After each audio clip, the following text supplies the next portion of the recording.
স্ট্রাইকাররা গোল করতে পারছে না, মিডফিল্ডাররা বল খুঁজে পাচ্ছে না। ব্রাজিলিয়ান ফুটবলের এমন দুরবস্থা আগে কি কখনো দেখেছেন? যে ব্রাজিল একসময় রোনালদো ও রোনালদিনহোর মতো ফুটবলার জন্ম দিত, সে ব্রাজিলকে এখন ইগোর থিয়াগোদের নিয়েই খুশি থাকতে হয়। 24 বছর হয়ে গেছে, বিশ্বকাপের দেখা নেই। 7 বছর ধরে কোনো কোপা আমেরিকার শিরোপাও নেই। প্রশ্ন উঠতেই পারে, কেন ও কিভাবে ব্রাজিল ফুটবলের এমন দুরবস্থা হলো? ব্রাজিলীয় ফুটবলের এই অধপতনের অন্যতম কারণ তাদের দীর্ঘমেয়াদী পরিকল্পনার অভাব এবং ঘরোয়া ক্লাব ফুটবলের দুর্বল কাঠামো। একসময় ব্রাজিলের ফুটবলাররা নিজেদের স্ট্রিট ফুটবল বা ফুটসাল ঘরানা থেকে উঠে আসতেন, যেখানে সহজাত ড্রিবলিং এবং সৃজনশীলতাই ছিল আসল। কিন্তু বর্তমান যুগে ব্রাজিলের একাডেমিগুলো ইউরোপের সাথে তাল মেলাতে ফুটবলারদের শারীরিক শক্তি এবং অন্যান্য দিকে বেশি মনোযোগ দিচ্ছে। ফলে শৈশবেই হারিয়ে যাচ্ছে ব্রাজিলের সেই চিরায়ত যোগ বনিতা বা সুন্দর ফুটবল। তরুণ প্রতিভাগুলো পরিপক্ক হওয়ার আগেই ইউরোপের ক্লাবগুলোর মোটা অঙ্কের অর্থের টানে দেশ ছাড়ছে। এর ফলে ঘরোয়া লিগের মান যেমন কমছে, তেমনি খেলোয়াড়দের মধ্যেও জাতীয় দলের চেয়ে ইউরোপীয় ক্লাবের প্রতি দায়বদ্ধতা বেশি দেখা যাচ্ছে।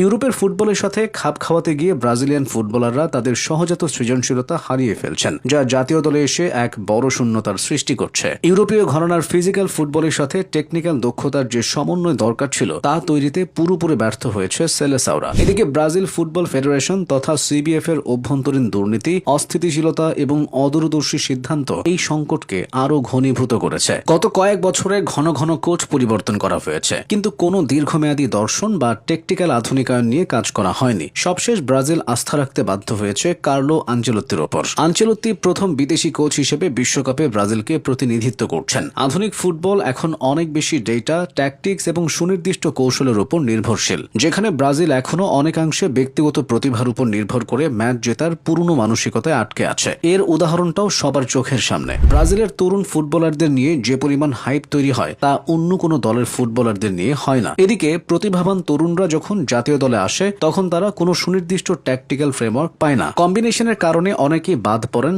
কেউ বা নিজের পজিশন ছেড়ে খেলতে বাধ্য হন, যার ফলে দলে প্রভাব পড়ে না। এই সংকটের পাশাপাশি মাঠের ভেতরে ও বাইরে ফুটবলারদের দায়বদ্ধতার অভাব পরিস্থিতিকে আরো জটিল করে তুলেছে। বর্তমান প্রজন্মের অনেক ফুটবলারের মাঝেই হেক্সা বা ষষ্ঠ বিশ্বকাপ জয়ের সেই তীব্র ক্ষুধা ও তাড়না লক্ষ্য করা যায় না, যা পেলের যুগে বা 2002 সালের বিশ্বজয়ী দলে দেখা গিয়েছিল। অনেকেই জাতীয় দলের থেকে ক্লাব ফুটবলে তুলনামূলক ভালো করছেন। ক্লাব ফুটবলে রিয়াল মাদ্রিদ বা বার্সেলোনার মতো দলে যে তারকারা গোল বা অ্যাসিস্টের বন্যা বইয়ে দেন, ব্রাজিলের হলুদ জার্সি গায়ে দিলেই তারা যেন উধাও হয়ে যান। অনেকেই সারা বছর ক্লাব ফুটবলে নিজের সেরাটা দিয়ে জাতীয় দলে আসার আগে চটে পড়েন, ফলে টিম কম্বিনেশন ও ডেপথ নিয়ে বিপাকে পড়তে হয়। সব মিলিয়ে মানসিক দৃঢ়তা এবং নেতৃত্বের অভাব বর্তমান ব্রাজিল দলকে খাদের কিনারে পৌঁছে দিয়েছে। ব্রাজিলের সোনালী প্রজন্মের দলগুলোতে শুধু তারকাই ছিল না, ছিল ড্রেসিং রুম সামলানোর মতো কিংবদন্তি সব নেতা। সক্রেটিস থেকে কাফুরা যেখানে নিজেদের প্রমাণ করে গেছেন, সেখানেই এখন ব্রাজিল নিজেদের হারিয়ে খুঁজছে। আর তাই ব্রাজিলের চিরচেনা সাম্বা ফুটবলও এখন আর দেখা যায় না।